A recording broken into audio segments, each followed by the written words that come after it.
Leslie Wells here. I have a background in psychology, master's in social work, and formerly did counseling. Now I am an attachment coach that focuses on attachment styles and how we can work around any attachment style issues you have and get you to a secure attachment style.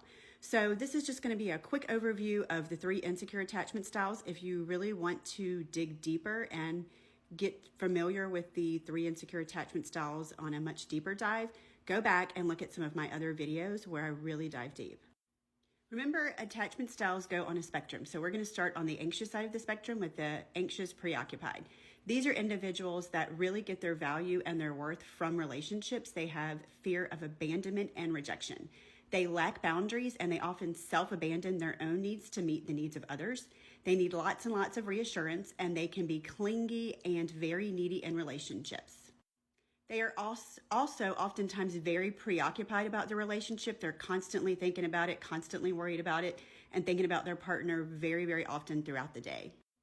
They usually tend to use activating strategies and leaning into their partner and getting clingier and coming closer to their partner. And oftentimes their trauma response is fawn response. On the other end of the spectrum, we have the avoidant. So we're going to talk about the dismissive avoidant. These are the individuals that a lot of times are labeled emotionally unattuned. They're emotionally detached and distant. They very much value, even over their relationship, their autonomy and independence. And so their self-independence is very, very important to them. They typically do not like to feel or express their emotions. So not only do they not express them, a lot of times they have a hard time identifying them. They are not comfortable with their emotions. They are not comfortable with your emotions.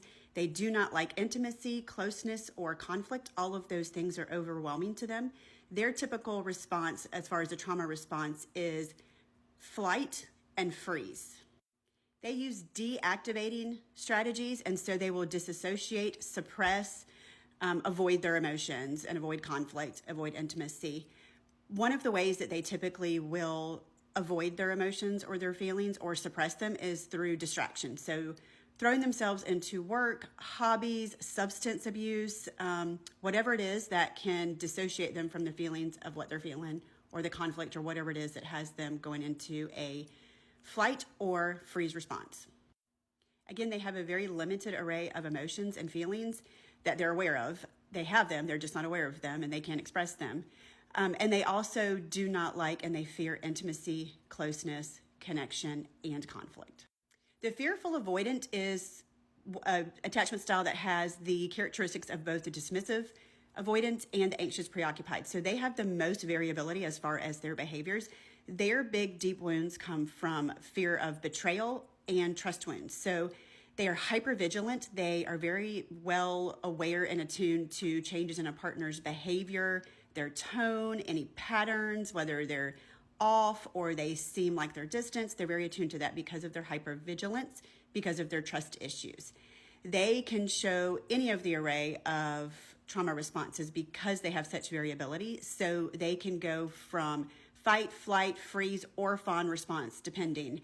They very much create a push-pull dynamic because they really crave intimacy, but again, they are terrified of betrayal and they have trust issues. So they'll lean in close only to then pull away whenever they get afraid, creating this push-pull dynamic and being all over the place where the partner really doesn't know how to show up or know what's going on with them.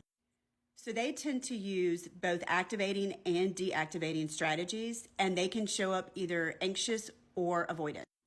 They can be too vulnerable, or they can also pull away whenever they're being vulnerable if they feel that they're being misunderstood or not heard or seen, or there's conflict. So they can go either way as far as the vulnerability. They can be comfortable with it and overshare too soon, or they can be the opposite and pull away from it.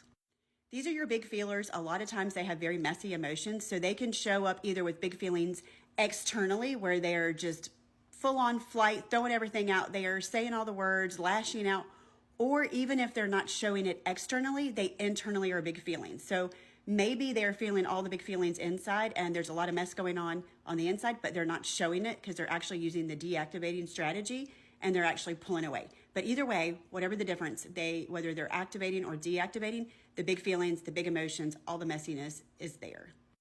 So there's your very quick overview of the 3 insecure attachment styles. If you're interested or there's more that you want to learn, keep following.